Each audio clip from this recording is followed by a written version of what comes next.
Okay, what up, people? It's your boy Chid from Gooner Eagle Eye coming to you again with a brand new video. And this time it is to preview the BATE versus Arsenal game. And joining me today is two legends of Arsenal Fan TV. Sorry, AFTV. I should stop saying that. AFTV. Two people I respect deeply, and two people I ain't had on the show in a little while. So I'm glad I have them on today. So joining me first of all is Claude. Say hello to the people, Claude. Hello, everyone. Hello, Chris, and hello, Mr. Half Pint. And also joining me today is someone who, whenever they come on AFTV, they more or less every single time say exactly what I think, and that's Lee Judges. Say hello to the people, Lee. How you doing? You all right? Hello, everybody. Thanks for having us back on. I thought Claude has gone to support Chelsea after what I see him on there the other day as well. Like, I liked your act, Claude. I liked your act. Oh, you're talking about that? Oh, you don't you start. That's all right. You're calling me half pint. You know what I mean? Yeah. Only one Claude, mate. Well, yeah, true. So let me get you guys' takes on the game last week. We haven't obviously played a game since last Thursday, and because last Thursday it just felt so depressing that we'd lose to these guys. We're still unbeaten from last Thursday, aren't we? We're still unbeaten. That's right. That's the important thing. We've not conceded a goal in a week. That's the important thing. So, Claude, let me get your take of last Thursday. How disappointing was that for you? And does it affect your belief with regards to this competition and possibly winning this competition? No. Does it? I think we'll get through to the next round. I've got no doubt about we'll get through. I think we'll get through comfortably, actually. But the performance last week was atrocious. And what upset me more is that we could have rested a few players tomorrow night and got the job done last week. But the performance, I mean, the tactics he used for the game, I can't understand it. We're playing BATE Borisov, not Barcelona. Playing 5 and 2 DMs there. I couldn't understand the tactics. And if Mesut Ozil's not good enough to be in that 18, then I don't understand it anymore. Yeah. But sorry, go on. I think we'll get comfortably through. I think we'll go through. But it's the next round that worries me. After that, and the future that worries me more than anything. Yeah, okay. We'll come to that shortly. Let me get your take on last week's game, Lee. How do you feel about the way? For me, I think more shocking than anything was just the way we performed. It was almost an arrogant performance from Arsenal. Like all they had to do was turn up and they beat BATE, which in theory, judging it on paper, yeah, but you still got to do the job. And it was just the fact that we just didn't seem to do the job, didn't seem to want to do the job. What was your thoughts about last week? Well, I have to say, it's embarrassing. It was an embarrassing performance. I have to say that. Also, I don't know about you guys, but it was that bad. I couldn't get angry about it. It was so inept. It was,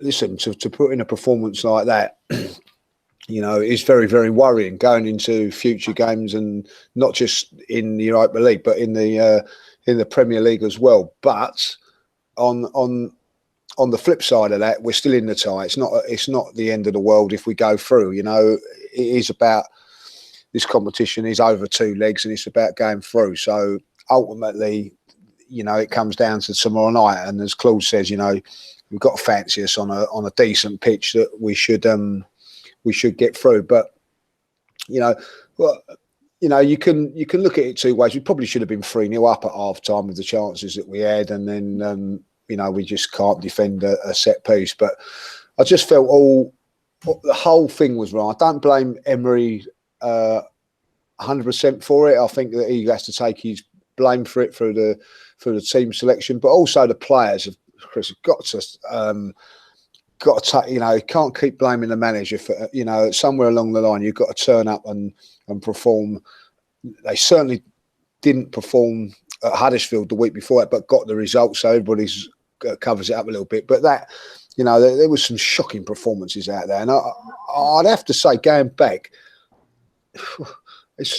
I'm going to have to think very, very long and hard when I've seen a worse performance than that. Forget about the result, a worse performance when I was so numbstruck I couldn't get angry because it was that bad. And that's how I look at it, like, you know. Yeah, me too, to be fair. I know some people were saying that it was worse than Chelsea's performance in City. No. I can see why someone would make the comparison given the opponent, but I still wouldn't put it as that bad. But yeah, like you say, I think tomorrow, if anything, it's about kind of rectifying that situation.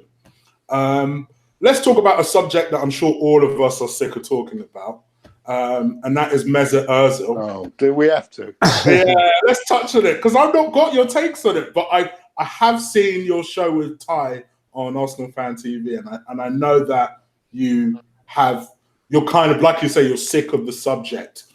For you, Mesut Ozil, what the situation? How would you manage that situation, Claude, from now to the end of the season? Well, I think you should give him another chance. Put him back in. And if he fails, then at least you can say we've given him that chance. Yeah. But I also don't. I don't know what it is about this manager. Is he trying to turn him into Jordan Henderson or what? Yeah. Play to his strengths. Play to his strengths. Get the players behind him to do the work. We know he ain't going to do, but play to his strengths. Yeah, play to his strengths.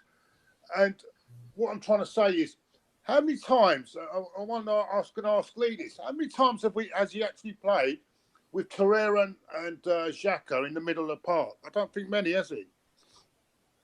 He was at the beginning of the season, wasn't he? He was playing them at the beginning of the season when we went on that run. That was the two that was. What I'm trying to say is, since he had one poor game, even though, if you remember in that run we played Leicester, he was outstanding, wasn't he? Yeah. And then we had one poor game, and then he was completely dropped. But the thing is, what gets me is it just him? Are we just looking at one player? I heard the manager earlier today say, "Oh, he's got to put more consistency in the game." What about all the rest of these players then? Putting consistency. Yeah. How many of these? Why is it just Mesut Ozil's been playing rubbish? What about the other players that have let this club down? What about these defenders that keep letting our club down? Yeah, they're playing every week. Do you know what I'm saying? It's a good point. Good Do point. you know what I'm saying? We've got going on about. He's going on today about consistency. Well, what about all your other players? And don't get me wrong. When he's been out, we're still losing games, aren't we? We went to Anfield, we still lost 5-1. Yeah. Didn't we? Yeah. He wasn't playing, was he? I can see what you're saying, and to be fair, and I'm a big Mesut Ozil critic. My thing is, sure, provided he works hard, surely he's good enough to get in the 18. But Chris, is he any better? He's better than what we've got out there at the moment, isn't he? He's better than Mkhitaryan. Come on, let's put. I'm the wrong guy to ask this because I hate Mkhitaryan, so I'm the wrong guy to ask this. But well, ask Lee that. Is he better than Mkhitaryan, Lee? Yeah, I wholeheartedly, Claude, I agree with you. You know, you've made a great point there that he keeps highlighting inconsistencies. But you know, you can go from everybody. You know, even over the last few weeks, Lacazette's been a little bit inconsistent. You know, I'm not saying that he's not working hard because he certainly is. Mkhitaryan is, you know, I don't know what he does to justify coming straight back into the side. You know, but I think Claude's got a great point there. The way I see the Mesut Ozil thing is, if you're going to leave him out, and then you're winning games, Chris, you're winning, you know, at West Ham 3-0 and you're winning in BATE 3-0, then there's no problem. You just turn around, it's justified. But at the moment, he's leaving him out and we're not winning games. So straight away, there's an argument for all those cases. Now, the other side that I look at it, you know, is that, yeah, he didn't play against Liverpool, but when we played against Spurs, he wasn't available that day, and we produced one of our best performances of the season. So that's where it comes down to it. Also, I have to say, and I like to bring Claude's take on this. I watched Jimenez Rodriguez last night. Similar sort of player to Mesut Ozil, being branded lazy and all that. I watched him yesterday playing a defensive system and work very, very hard, making tackles. Not his ideal game situation, but he done the job for the team. Now, can Mesut Ozil do that job in certain games like that? That's where there's questionable debate. But for me, you know, when you lose 1-0 to BATE and you leave Mesut Ozil out of the side, you're leaving yourself open to a whole wide of criticism, and rightly so.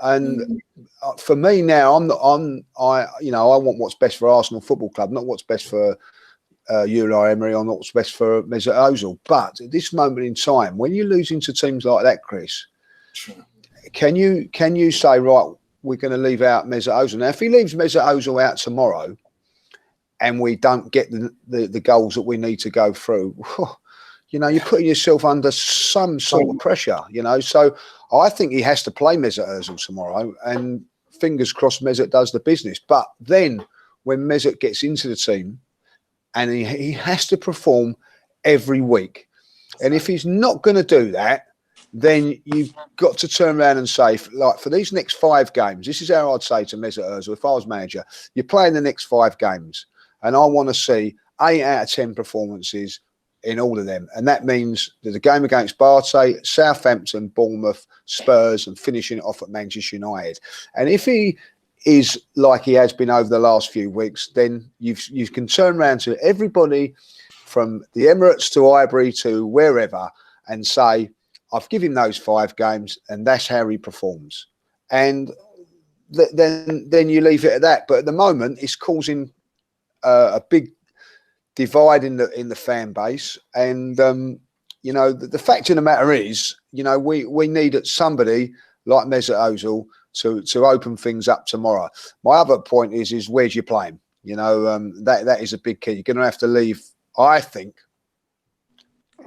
The reason that Mesut Ozil will probably be left out is because he's trying to cater for Aubameyang and Lacazette up front. But that's something that the manager's got to do. Also, he's suspended tomorrow. Yeah. Yeah. Also, what you've got to look at as well. Everyone goes on about it, but lots of games. I don't know about you, Lee. I've noticed Aubameyang's work rate has been shocking. Yeah. Yeah. And no one says a thing about that. Yeah. No one says I a thing completely about agree. it. Completely no one agree. points that out. I think Aubameyang gets the pass because of how many, to other people, certainly not to me. People on this channel know I've criticised Aubameyang. I love Aubameyang as a player. I think he is a brilliant striker. But the man doesn't work hard. He doesn't. When he goes missing, he really does go missing. And that is my biggest criticism of him, because as the why I'm more forgiving of Lacazette is because even when Lacazette isn't scoring, he's trying to do something. He's working hard.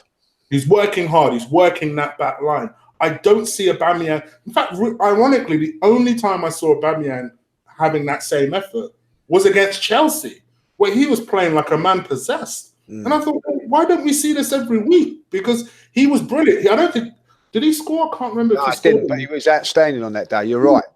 That game, yeah. And I completely agree with you, Claude. To me, he's one player I would like to see more to his game. It's always this is what gets me, Chris. This is what gets me. Yeah, Ozil's.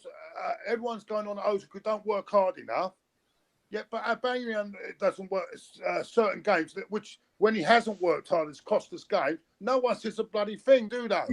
No one says a thing. I think with the Aubameyang one, Claude, is because sometimes he plays out of position for the team, so he sacrifices his own game for the team. And I think that where Mesut Ozil, you've got to play a certain sort of team around him, and he doesn't sometimes deliver that. And I think that's what frustrates the fan. But you know, you're dead right. It does seem there's there's agendas. You know, like for instance. Iwobi I think works really, really hard, but doesn't deliver, if I be honest, and he gets criticised for that. Mkhitaryan seems to, get away with it all, if I'll be honest. I don't think he creates and doesn't think he works tremendously hard, if I'll be honest. I think it's been a massive disappointment in my eyes. But he seems to not get the rough of it because of if it is Mesut Ozil's in the side. Now, if Arsenal were to play tomorrow and we say that we don't get the job done and Mesut Ozil's playing, Mesut Ozil will get all the criticism. That's just the way it is. You know what I mean? Now, as Claude says, I don't know why that is the case. It just seems that, listen, he's come out with a statement today. I can't quite understand it. When people are jumping on the bandwagon, and he turns around and he said at West Ham, when we went to West Ham, he turned around and said he's left Mesut Ozil out. He's been training hard. He's fit, but I'm leaving him out for tactical reasons. He actually said that, Chris. That's what he actually said in his press conference after the game. Now he's turned around today and said, oh, no, well, he doesn't work hard in training. He doesn't hardly, doesn't turn up. He's not quite fit. So basically, when that game against West Ham, Emery's lied. He's told a lie. He's told us something that's not true. Sure. And now all of a sudden, he's told us that he's not fit, and everybody's believing that. Well, he's not really being honest either way, is he? Now, so from my eyes, I think to myself, well, 5 weeks ago you said that he was fit and it was a tactical reasons. Now you're saying it's not. I don't know what to believe. Who do you believe? And I think that, if this was the case, Chris, he should have come out at West Ham and said this. He's not training. I'm not saying that he's working hard and it's a tactical reason. I don't think. Why come out of one thing one week and then another and expect everybody to believe it? That's my take on that. Yeah, I must admit, for me, for all of his, his willingness to be transparent about the transfer situation and the fact that Arsenal have no money, I don't know why he's not equally as transparent over this Ozil situation. If you don't rate him, no problem. Just say you don't want him in the team for whatever reason. He hasn't worked hard. It's all this tactical reasons nonsense. And then he's sick. And then there's something else. And then there's a back problem. And then it's just like, blimey, mate, keep up with, at least be consistent in your lives. Because at the moment, it's just like, what's going on? What is going on? I'm with you there. I don't know. For me, and I'm a big critic of Ozil, I know I am. I would like him to show, because all I see is how much he cares for the club. And if ultimately he cares for the club, I have no issues with this guy. But he needs to perform like it. And almost like you guys say, if he takes 5 games, in the next 5 games, and say, right, I'm going to show the manager, I'm going to show him I'm undeniable and he has to play me. I would love him to put the manager under pressure, train hard, and show that you're here to be picked, and then go out there and perform. Don't go out there when he gives you that opportunity, you don't do anything, and then you show that you weren't worth the chance anyway. And that's my only thing with Mesut Ozil. Don't get me wrong, Chris. I think he can be frustrating, yeah, but he's not the only one in there. Yeah. No, he isn't. You're right. The trouble is now we're concentrating on one player, and there's loads of these players that have not performed this season, yeah, and it's all down to one player, it seems, and it's not right. That it's all the blame seems to be going on one player. I mean, I'm not being funny as well. That this manager is making so many mistakes. I mean, why is he left Mavropanos out of this squad? Well, don't get me started on that, because that's I don't get it. I mean, a horrendous decision. I don't know if that's down to him, Claude, but that's a horrendous decision. I mean, but that's ridiculous. I mean, you're telling me all these players that he's keeping people like Jenkins and that he hardly plays it. Yeah, yeah, he doesn't even play it properly. And we've got a centre half that we need another centre half in, and he's not in the squad. Never started. Ridiculous decisions. Well, we're inundated with midfield players where we can afford to leave Mesut Ozil and Ramsey not even on the plane last week, and we still got Suarez at El Nini on the bench, and we leave someone like Mavropoulos out of the squad. It's an incredible decision. It's incredible. We've got hardly any central defenders. I'm with you on that, Claude. It's one that's baffling and doesn't make no sense. These mistakes, too many of these mistakes are happening all the time. The tactics last week to play BATE Borisov, we playing with those tactics last week. What for? We should have gone with an attacking lineup, not that crap what we was playing. And I don't know about you, Lee, right? But we have no style of play, have we? No identity in our play, have we? Well, it's gone over the last few weeks. Whether that's because of injuries or not, I don't know. But I agree. I think that things. Listen, I think things have gone off the boil. There's no two ways about that. But you have to look at the positives as well. That we are only a point off of top four at this moment in time. We've got some very winnable games coming up at home. He needs to get it right from now on. He really does. But. That's only because Man United didn't sort their problems out at the start of the season and rather left it halfway through. Otherwise, we would be nowhere near the top four league.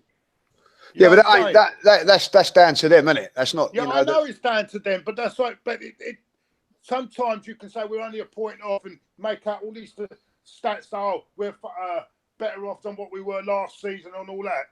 But things like that hide that as well because. I'm not being funny. We are. There's two teams. We're fighting for this fourth place. One is in a transition, just like us, aren't they? Chelsea. Yeah. They're all over the place. Yet they're still level with us. Yeah. They're all over the place, Chelsea. Yeah. And you've got Man United we were 11 points in front of them. Yeah. 11 points, and now. They're a point in front of us, and then you've got people saying, "Oh, we're only a point in front." But they've got some. You've got to look at the positive though, Claude, is that they've got some very, very tough fixtures to come. You know what I mean? Over the next few, I still think that they've got to be favourites to take fourth spot, but we are in with a shout, and if we can get some sort of form back to what we was at the beginning of the season, then we've got a chance. And we have to say that we hadn't at this stage last season. We didn't have a chance, so there is some improvement along that way.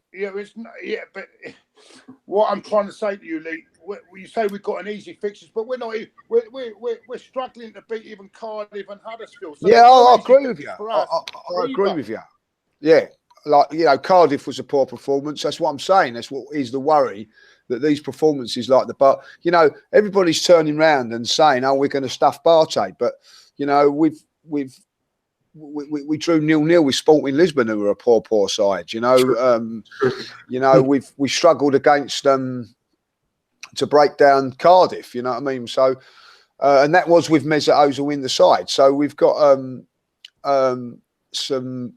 We've got to pull our finger out, and it comes down to the manager. As well as the players as well. Are the players producing for him as well? And I think that they've sort of hid behind the fact of Arsene Wenger and what was going on last season, and I think now they're hiding behind the fact of it's a tradition. Like we're in transition and all that sort of stuff. No, you know what I mean. The players now are on big enough wages and are good enough players to step up. And play. Now, I don't give a monkeys what team he picked on last week. That should be good enough, boys, to beat BATE. It wasn't. So I don't think you can wholeheartedly blame the manager. There's other, the players have got to start taking some responsibility. The way we defend, Claude, the way we defended that goal on Thursday, that's not down to the manager. That's down to poor play. Consistently making mistakes because of, But then again, Lee, what are they doing in training then if it's not down to them? Someone's coaching them to defend like that, isn't there? Someone is coaching them to defend. I will say, to jump in here, I know it sounds like I'm excuse making because I've also been angry, as you are, with them so many times this season. But we have had a ridiculous amount of injuries. A ridiculous amount. And considering the amount of injuries we've had, to only be 1 point away from the top four, it could be a lot worse. It really could. I think that's what you've got to look at the. I see what Claude's saying. I really, I totally get what he's saying, and he's put out great points there which can't be defended. But you have to look at the other side of the coin as well. Is that we're in this position where we've got still. We're going into March still in with a chance of top four. Now, come April, if he continues to keep making these mistakes and we're nowhere near top four, then there's a different argument. But we've got to get behind the team why he has and the manager while we've still got this chance. And I totally agree that we've had injuries. So have other teams have had injuries. It's, that's the way it is. And it's not our fault that Chelsea are hitting the self-destruct button. You know what I mean? Like, they wasn't hitting the self-destruct button at the beginning of the season, but they're doing it now. Manchester United hit the self-destruct button at the beginning of the season. We seem to be hitting the self-destruction button now. And we've got to stop it now and try and move on. That's all I'm saying. This time tomorrow we could be out of the competition, and it would be an absolute disaster, Chris. And let's not hide that fact. You know what I mean? Until we get through. There's no God-given right that we're going to go through tomorrow. We've got to perform if we know we can. But, that is ultimately down to the players. Yeah. Where do you stand with the manager? Because obviously I watch one of my favorite YouTube shows at the moment is the podcast that you do with Craig and Harry on Same Old Arsenal. Brilliant podcast. People go check that out. And I know that Harry, who's also a friend of the show, is highly critical of Emre and his tactics. I kind of have an idea of your opinion, but I guess for the people watching that may have not seen the show, where do you stand with Unai Emery? If I'll be honest, I'm going to say it now. I've been a little bit disappointed. I've been disappointed that he's not addressed the defensive side of the game. I honestly thought we'd improved defensively.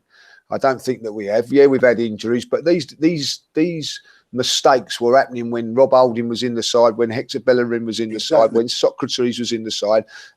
These things were still happening.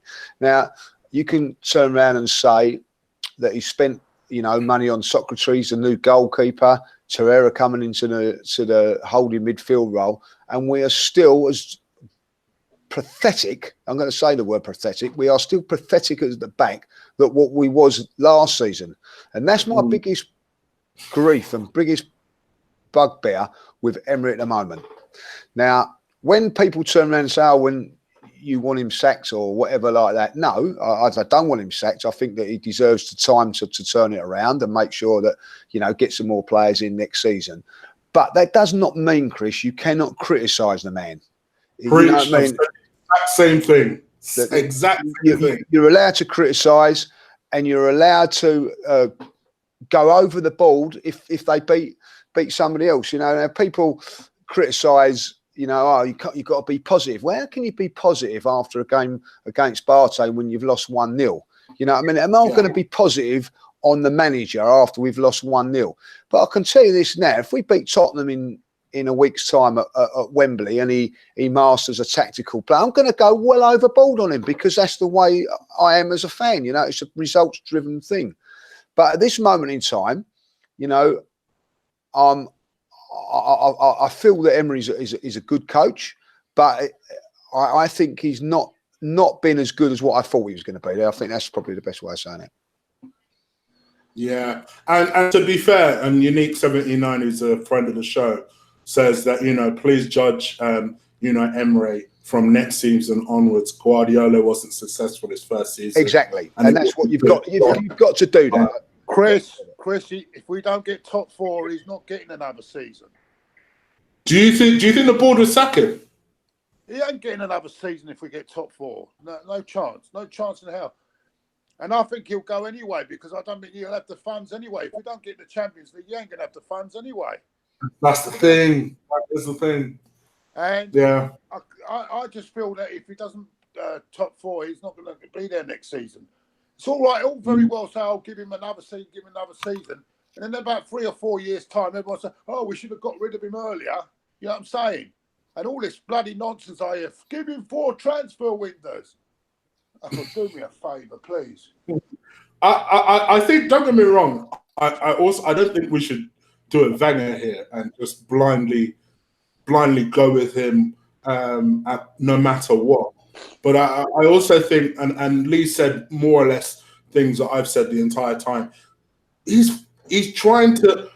Admittedly, I thought he would also have a bigger impact on the defense by now, but he is trying to address things that have been ingrained in that team for decades.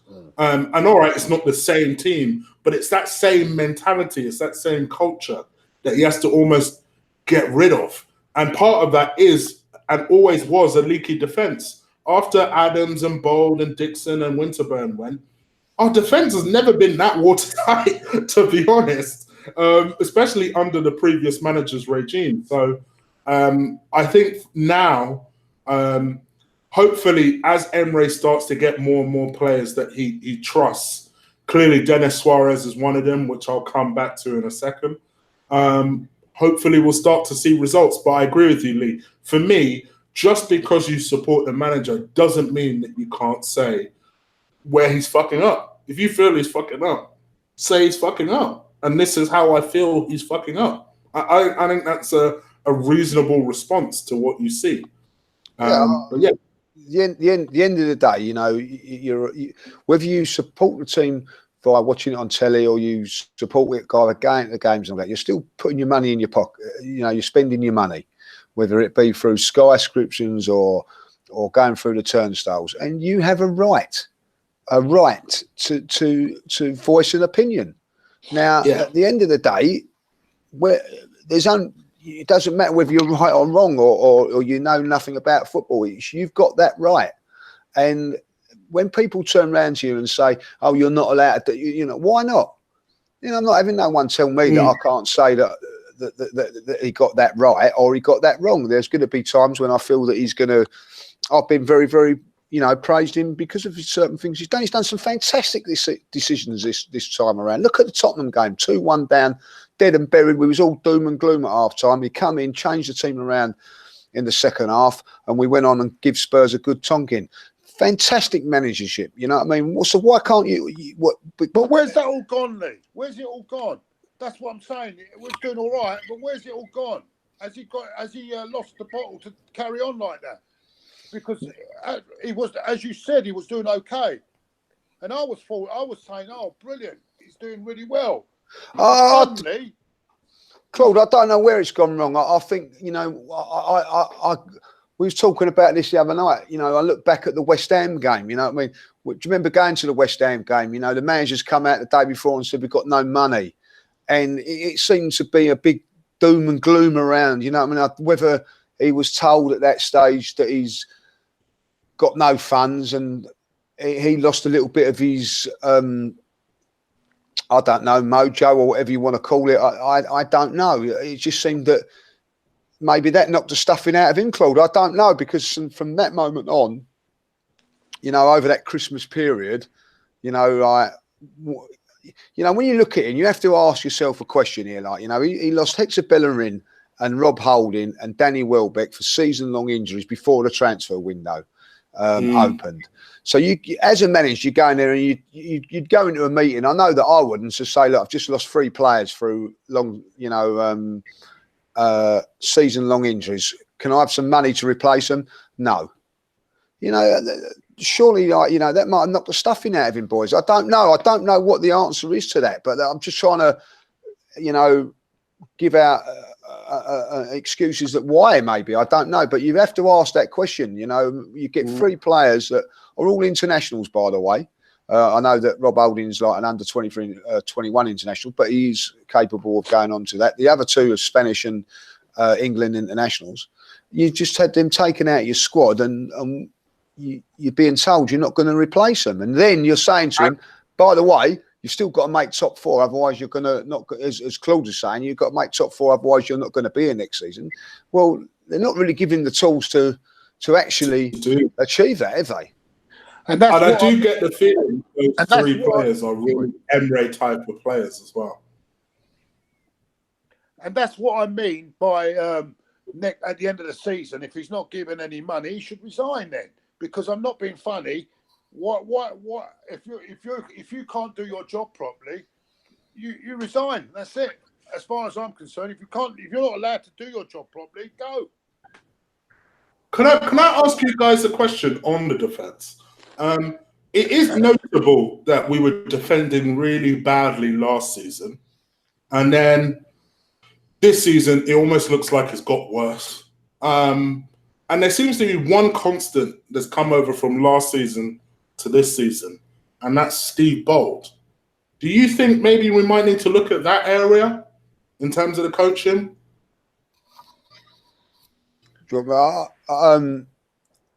Listen, Steve Bold don't even put out the cones no more, Chris. Like, you know what I mean? Like, he used to do that. He don't even do that no more.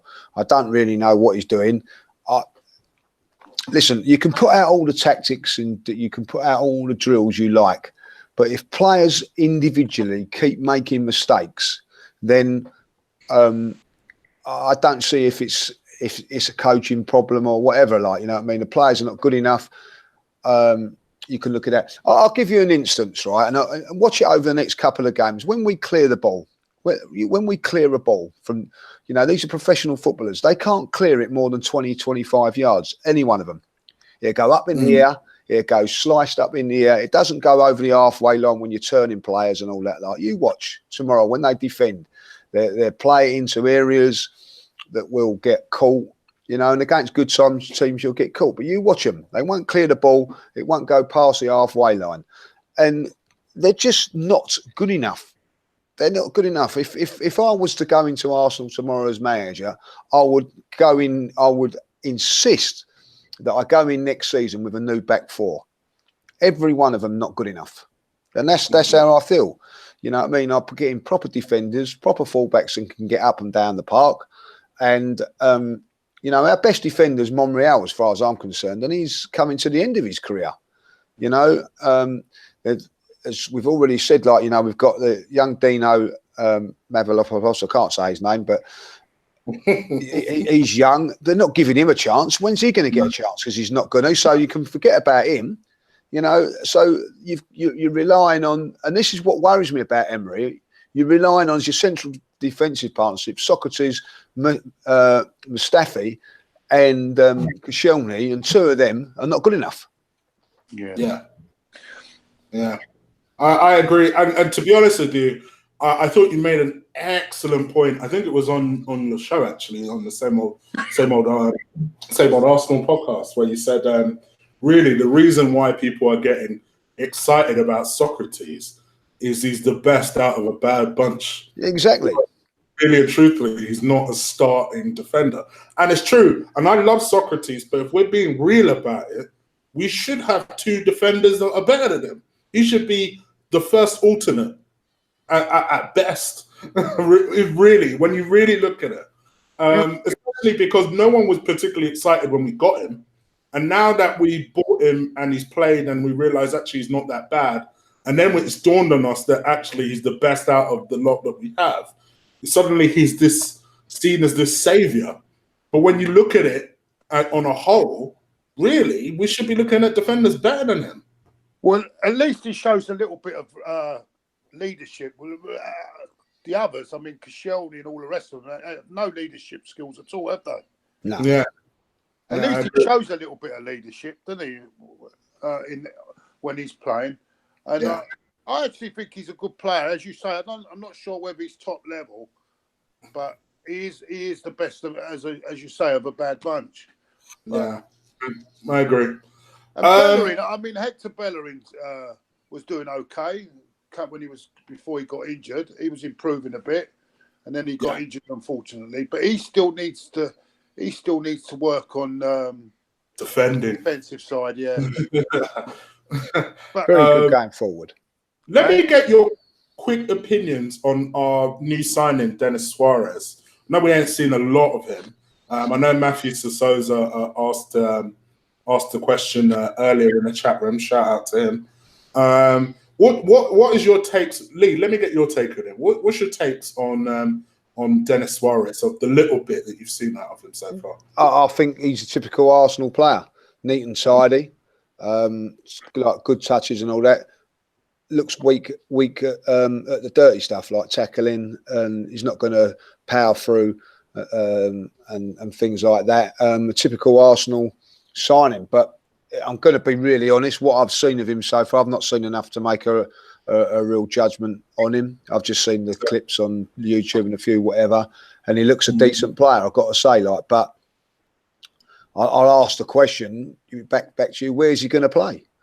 You know what I mean? It's all right having him in the squad at the moment, but you know, you've got Mesut Ozil, you've got Aaron Ramsey, you've got Mkhitaryan that can all play the sort of role that he seems to be playing, and that's my beef about it. Great signing if you're looking to build him for next season as a replacement for Aaron Ramsey. He is a replacement for Aaron Ramsey, I don't know, but you know, that's how I see it. I think he's a player that's going to be a good addition to us, but do we really need him now? I agree. He does seem to be an Aaron Ramsey replacement. How about you, Claude? You tend to see things in a different sort of way. Do you like Suarez? I agree. A lot of it, what Lee's saying is correct. I mean, we've got players, loads of players like that already. Instead of going out and buying a centre half, I don't know. I mean, how do I see him? It's very hard to judge him on 15 minutes there, 15 minutes there, isn't it? I mean, but where's he? Will he play? Will he start tomorrow? Do you think he'll start tomorrow? And where does he start? This is my gut feeling is if Ozil starts, he won't. Yeah, well, yeah. I don't know whether Ozil will start. I'm not sure, but. Can he afford to take the risk and start him in a game like this? No, that's the thing. That's the other question. If we'd won in BATE 2-0, then it's an ideal game for him. But yeah, but you say that, Lee. But it's we're not being funny about the opposition. I don't. I think you can get away. Do you think they're that good? I mean, what are they? League? Would you say League One standard? Yeah, listen, Arsenal, I think, should comfortably win tomorrow. But I'm just throwing it out there, just devil advocate. I just think that. No, what puzzles me, where do you play him though? This is what I don't know. Where do you actually play him? Well, I think you're playing where Aaron Ramsey's been playing, because I think that's where I see him as a direct replacement for him. But who would you prefer to have playing at this moment in time, Aaron Ramsey or Suarez? I suppose that's the question. But you know, I think you're going to have to go, if it's between him and Ramsey, you're going to have to go with Ramsey because of his experience. Exactly. 100%. 100%. You'd have to go with Ramsey and keep him on the bench. But it wouldn't surprise me if he starts him tomorrow. But yeah, unfortunately for him, we're in a situation where we have to just keep winning as much as possible. So I don't really know where he's going to be able to start games. Yes, because when I look ahead, Southampton, we need to really play our best team. Bournemouth, we need to play our best team. Don't get me started on United and Spurs back to back. So I don't really know when he's going to start getting games, at least starting games, if that was his aim at coming over. And that's why I think maybe, you know, like, get used to surroundings this summer, for the next 6 months, so he can hit the ground running next season. That would be why I think they probably got him now. I don't know. I really don't know. As I said, Claude said it as well. You know what I mean? I think we're all in agreement. You know what I mean? He's a player that great that he's here, but do we really need him at this moment in time? And I have to say, you know, listen, if he turns out and he's going to be better than Mkhitaryan and Ramsey, then let's throw him in and see what he can do. But also, boys, have we actually played the same 11 more than 2 games running this season? No, I wouldn't imagine so, Claude. To be honest, that's another thing I find is we've not really played that 11 together, have we? First 11. No. Does he really know his first 11? Is another thing. I think injuries have also prevented him from doing so. Hey? Injuries, I suppose, also have played a part in that, I guess. It's also prevented him from playing his best 11, so he's had to make do. I guess my worry, and I suppose as we start to look ahead to tomorrow, is this persistence of playing Ainsley Maitland-Niles at right back. Well, and I know you touched on it earlier. Why not play a right back? Play Cole Jenkinson there. Play him there. What's the problem? Also, Chris, if he's not playing Cole Jenkinson at all, why bother putting him in the squad and leaving a talented player like Mavropanos out of the squad? This doesn't make sense, does it? Yeah, I agree. I agree with you. I don't understand what's going on with this. Well, I don't really understand what's going on. Just quickly onto that squad thing, that we've had to put Rob Holding and Hector Bellerin there and Danny Welbeck, that all three of them can't even play. It's a ridiculous scenario because of certain rules or whatever. You know what I mean? But we can't play a fit player, but we can put in Bellerin, who's not going to be there, and Rob Holding. It's a ridiculous. You know, it just sums up the Europa League to. So that means we've only got a 21-man squad then. I think we're one short, aren't we, because of some rule where you've got to have so many homegrown players. No, but we're more than one. Cole Jenkinson can't even play tomorrow. If they can't play, Lee, so we're more than one short. Yeah, from whatever it is, like we know, I think you can name 24 players or something. I don't know, but we've had to name. If you said we've got to put these 3 players in, even though they can't play all season, that means we're playing with 21 players. Yeah, exactly. Yeah, we're exactly. That's incredible, isn't it? Yeah, it's incredible. That's what I'm saying. You know what I mean? Like the whole thing is shambolic, and you know, I think Cole Jenkinson should play tomorrow at right back. I do. Whether he will or not, Chris, I don't know. But as Claude just said, what's he doing in the squad if we're not going to use him? You know what I mean? It's another baffling decision, isn't it? Well, normally what I do in these previews is I do a hope for 11, which is basically not predicting what the manager would do, but what would be your 11 going into the game tomorrow. So in terms of the BATE game, let me get your take on it, Claude, first. What would be the 11 that you would put out to face BATE? Bearing in mind Lacazette's suspended as well. Well, I don't know whether I'd bring back Leno, but I think he's going to play Czech because he's a cup goalkeeper, isn't it? Yeah. So I think all of us would play Leno, but we know that Czech will play. But then we've got. I don't agree with all that crap. Either you do what you have to do, all this cup keep and all that. Anyway, never mind all that. I play right back. I wouldn't play Maitland. I would play Jenkinson there, but he ain't going to do that. I would play. I'd have to say we've got no choice, but we'd have to play Mustafi, Koscielny, and Monreal. I'll go with a flat 4. I'll go with Torreira and Xhaka, and then Ozil in front with 3. Then you've got the Iwobi on one side, Aubameyang in the middle, and could you play Ramsey on the other side? I wouldn't play Ramsey. No, I'll play maybe give Suarez that, or Mkhitaryan. No, Suarez. I'll go with Suarez then. Yeah. Okay. I like your 11. Because Lacazette can't play, can he, tomorrow? No, he can't play tomorrow. Okay. I like that 11. How about yourself, Lee? What would be your 11? I'm going to look at it just because of the opposition that we're playing. So I'm going to go Czech in goal because I think we all know that that's going to be the case. So I would play Maitland-Niles on the right back because it's going to be more of an attacking game more than a defending game. We're going to be mainly on the ball all the time. So I'll go Maitland-Niles as right back. I would go Kolasinac as left back because we're going to be going forward all the time. My 2 central defenders would be on the right, Koscielny, on the left, Monreal. I'd play as a central defender in this game. I'd leave out Mustafi. If anything, I would think about playing Mustafi at right back. I might might go down that low. But I'm going to go with Maitland-Niles. I'm going to play a diamond in that game. I'm going to go with. I think that Torreira and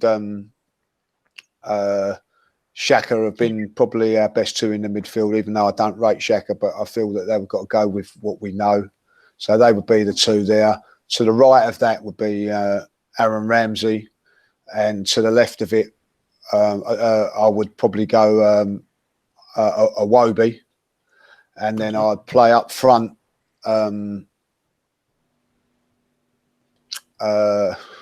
Obviously, hold on. So that gives us 4. So I've got 2 more players to put in there. Then I would play Aubameyang up front, and I would then play Mesut Ozil wherever he wanted to go. So he plays as the second striker, number 10, does what it and just goes doing his own sort of stuff. Okay. You're one short, and yeah. I'm gonna be. So I've got 4 at the back. Yeah. 4 in midfield. What's your 4 midfield? 4 would be Torreira, Xhaka, Ramsey, and Iwobi. Yeah. Right, yeah. So that's 4, and then 2 up, 1 up top. Aubameyang up top, and then just around where floating around as a free roll would be Mesut Ozil. Just let him do whatever he wants. All right. Okay. For me, my 11 would be, like you say, check and goal, I guess, because he's going to play. I'd play Jenkinson if we could.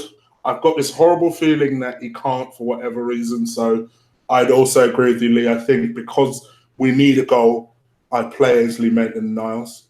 I'd play, in spite of everything we've just said today about him, I'd play Koscielny, and I'd play Socrates in defence. Yeah, he's fit, Socrates, isn't he? Sorry, Chris. Did you say Socrates is fit? He's fit, yeah. He's back. Sorry, mate. Can I revise? Socrates is in, Monreal out. Sorry, mate. I didn't know he was fit. Yeah, he's fit. He started training last week, but I heard Emre say he's going to play him. I'd have him in place of Koscielny in my team. Well, I'll have him in place of. I'll have him in place of Mustafi. Fair enough. Don't blame me. And then I'd play Kolasinac as left back, just because Monreal's getting older. Maybe we need to save his legs. Even though I think Monreal's still the better left back, particularly in a 4, but because we need a goal, I would play Kolasinac. I'm going to go with Claude's shape. So I'm going to go with the 2 just in front of that back 4. So Torreira and Xhaka. As much, like you say, as much as I don't rate Xhaka, there's no doubt that our results were positive with those 2 in the team. So I'm going to put them together again. And then I'm going to play a 3. I'm going to leave out Mesut Ozil, but he's on the bench. I'm going to leave him out. I'm going to play Mkhitaryan in the middle as a number 10. I'm going to play Suarez on the right-hand side and Iwobi on the left with Aubameyang up top. The reason I've gone with Mkhitaryan is just because I think with Lacazette not there, I think he needs another player that understands his movement. And I think Mkhitaryan, I'm hoping, he's not been good for us, but I'm hoping tomorrow he'll find something and he'll be able to create something for Lacazette, for Aubameyang. And if that fails, obviously bring on Ozil. That's why you have him on the bench. But he doesn't start for me. But I'd play him if we need to. That'd be my team anyway. Not a bad team. Not a bad team. Yeah. Okay. So, last but not least, before we get on to questions, because so many questions have come in for you guys, it's crazy. Thank you for all the people that are still watching. Crush that like button, hit the subscribe button if you're still with us. Let me get your quick feelings in terms of a prediction, and then we'll come on to some questions. So let's go with you, Claude. I think we'll win comfortably, and I'll tell you what, I think they'll tire towards the second half, late in the second half. I think we'll win 4-0. 4-0, okay, confident. How about yourself, Lee? I'm not as confident, so I'm going to go 3-0. I think it'll be. I'm also not as confident, but I'll go with just because it's Arsenal 3-1. I can see us just about doing it, just about. But yeah, I think we'll win tomorrow. But then I thought we'd win last week, so what do I know? All right, so I'm going to go with 5 questions before we close out the show. And I know that Unique 79 and Dan S asked a question, so I'm going to go with Unique's question first, and that is about Mesut Ozil. Surprise, surprise. And he asks, do you both think that Mesut Ozil can consistently perform week in, week out against the lower league teams and middle and mid-table teams? Do you want to go first, Claude? Yeah, go on, mate. Personally, no. I think that there is a consistent problem with him. I think that, you know, we've seen it over the years. I think that he can play 1 or 2 really good games. As I said, you know, my hope is that he can. I think Arsenal's season depends on it. I really do. I think if he hits form, we'll be okay. But if, you know, my heart says yes, but my head says no. Yeah, that's what I feel. Incidentally, Claude? I think the problem is not the teams at the bottom, it's the teams that are away from home in the top 6. That's probably he's got to work on consistently. Other than that, I think he's okay against the lower sides. I mean, he had one bad game against Cardiff, but normally he's quite okay against the lower and middle teams. It's just the top 6 away from home that he struggles. But then, having said all that, is it the players around him as well? You know, I mean, we keep blaming him always, but is it also the players around him? I do think all of them need to take responsibility because, like you say, I think they've all been terrible. I think where the frustration with some of the more well-known critics, shall we say, a certain Mr. Gunner, I think it's more the people that support Mesut, no matter what, that he has frustrations with more than anything. But I do think all of them Lee's all right. You know what it is? Deep down, Lee loves him. Don't worry about that. Don't worry about that. Deep down, Lee Gunner loves him. He's all right. I think with Lee, he obviously wants him to do well because he's an Arsenal player. But course, you know, he frustrates him like he frustrates most Arsenal fans. Let's be honest. You know, I mean, he's a frustrating player. I'm sure. You know, me and Claude have had conversations where we've gone, "Oh, Mesut Ozil today was fantastic," and then the next week we've gone, "What was he doing?" Yeah. You know, that's what it is with him. Okay. Oh gosh. You know what gets me though? Is people that say he's got no technical ability and he's got nothing at all. I think he's probably the best technical player we've got in our squad. Oh, 100% on his day. When people say he's not as technical as you think he is, I gets on my nerves. I think he is the best technical player in our squad. 100%. I completely agree. Out of sheer ability, he's probably our best player. It's just consistency is the problem. But yeah, I'm going to go with Dan S's because I did promise I'd read his, and he probably thinks I've forgotten. What players would you buy in the summer to restore the balance within the Arsenal side? Funnily enough, I think tomorrow you'll see a lot more of a balanced side because Lacazette's not in the pitch. Because as much as we were craving for 2 up top, I think 1 up top works better. It does work better for us. And I think we'll see that tomorrow. But what do you guys think? What's the question again? Sorry, what do we need?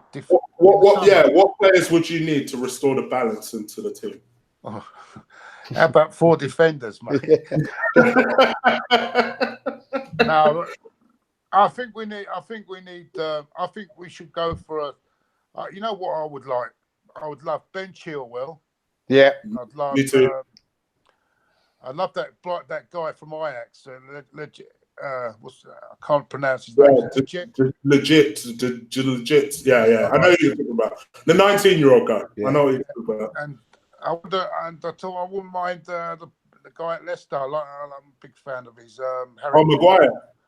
Okay. But I also believe, I'm not being funny, but I do think we need to buy a goalkeeper if Czech's retiring. Oh, me too. I mean, I listen. I have nothing against Martinez, but my worry about Martinez is no one has even been interested in buying him, and I do get a bit of an Almunia feeling when it comes to him. And I don't think Leno at the moment is quite there yet. Me too. And I think maybe we need another top-class keeper. But where's the money going to come from? Here's the thing. We've been linked with Nicholas Pope from Burnley last couple of days. We do need divine intervention, don't we? we've been linked with Pope. We need a Pope here. We need something like that. But I know what you're saying. But would you get him? Me personally, yeah, I totally agree with what you boys are saying there. We do need another goalkeeper. Pope, Schmeichel would be another one that I'd look at, if I'll be honest. Someone with a Premier League experience. Definitely Chilwell is someone that I'd go for. Legit would be something that I would go for. But if that's unrealistic, the two that I'd go for would be Lascelles at Newcastle. Big, strong defender. I'd go for him. I'd also go for Cody at Wolves. I've been impressed when I've seen him play, and I'd buy the right back at Crystal Palace, the young boy, Bissaka, I'd go in and buy him. I'd get rid of, and when you say where the money is, we get at least 11 million for the ones that we're getting rid of. So I'd out all of them. I'd keep Socrates, and I'd also keep Holding as players to be there. Bellerin, I would keep there him, and we'd have to battle it out with the other right back. What about Chambers? I'll tell you Chambers? Yeah, I'll tell you, it would be a good signing for us. Someone like Gnabry. It'd be nice if we could get someone like that. Oh, we did have him, didn't we, once upon a time? Right, Exactly. But we're crying out for a top class wide player, and I would break the bank. And I don't know if people would agree with me or not. I would break the bank for Will Zaha. Oh, that's a good call. Yeah, that's you sell Mustafi, wouldn't we get rid of him in a car boot? So would we? No, we'd have to give him a free, Claude. We'd have to give him a free. Yeah. We're selling to Spurs. Would you sell Callum Chambers? No, I'd keep Callum Chambers because he's doing very well in midfield. I've watched him 3 times now for Fulham, playing around players that are not as good as what he's got around Arsenal, and he's done exceptionally well. So no, I'd keep him and give him the chance to push Xhaka out of the team. Okay, fair enough. I saw a really good question earlier, and it's gone right out of my screen. I can't remember where it is, so I'm gonna have to move on. Sorry about that. Okay, this is from Ryan Brooks. Would either of you take back Alexis Sanchez? You go, Lee, on that one. Thanks, Claude. Do you know what? He's better than what we got. Yeah, but that's the thing. Better than what we got. I can't even argue against it. He's better than everything we got. And as I say, if I had the choice between Zaha and Sanchez, I would go for Zaha because I think it's a fresh slate and all that. But listen, if we could get back Sanchez and he's better than Mkhitaryan as far as I'm concerned. Mm-hmm. Listen, football's very fickle. If he come back and started playing well and all that, then it would be. So I don't know if it's possible, but I'm going to say yes. And my gut feeling is he'd love to come back. I get the impression he enjoyed London a lot more than he enjoys Manchester. But sometimes it just fits. He had a special relationship here with the way he played and the fans. But money took over. But but he wouldn't be the only one guilty of doing that in his life. You know what I mean? So, I'm willing to forgive and forget. Claude? You, Claude? Yeah, the only problem he's not very good communicating with players in the dressing room, is he? He seems to have this. True. And that's the only problem. Will it cause a rift in the dressing room? I couldn't believe when Bellerin said, he wanted to. He had too much of a winning mentality. I couldn't understand that comment from Bellerin, but I do like his attitude. I do like his attitude on the pitch. Always gave 100%. I think it would have been great with the players we've got at the moment, with Aubameyang and up front. It would have been brilliant with him. Yes, I would take him back. Problem is, I don't think he will come back, and I don't think he's going to leave Man United anyway. I think he'll stay there. Yeah. That wasn't a question. I was just asked if we'd have him back on it, like so. Whether he can or not, I'd have him back. And Claude, I said I'd have him back, but I don't think he'll be accepted by the. No, I don't think it'll ever happen, Claude. If I'll be honest, but you know what I mean. If it was to happen, I wouldn't be against it. I must admit, my gut feeling says no, but I could see the argument for it. I could definitely see the argument for it. Okay, so one more question after this, guys, and then we're off. Who is, out of all of our youngsters who aren't considered first team footballers, who would you like to see break into the team next season? Let's go with you, Claude. Well, I do like the look of Smith Rowe. I like Smith Rowe. I like the centre half, Mavropanos, if he can get through, and I like Joe Willock. I think, but we'll get chances next season is another thing, because I thought when he has come on, he's really played really well. Yeah, they're three players, I would say. Yeah. And yourself, Lee? Sacco for me. Yeah, me too. That's the one for me. Kid looks exciting. He looks exciting. He's got everything that I like. Bit of pace. Got a bit of skill. I can't argue with what Claude said. You know what I mean? I like Smith Rowe. I think he's a real fine. Why couldn't have he stayed and played in the Europa League? And that would have freed up. Could have let one midfield player out and kept in Mavropanos. Another crazy decision as far as I'm concerned. But I do like the look of him.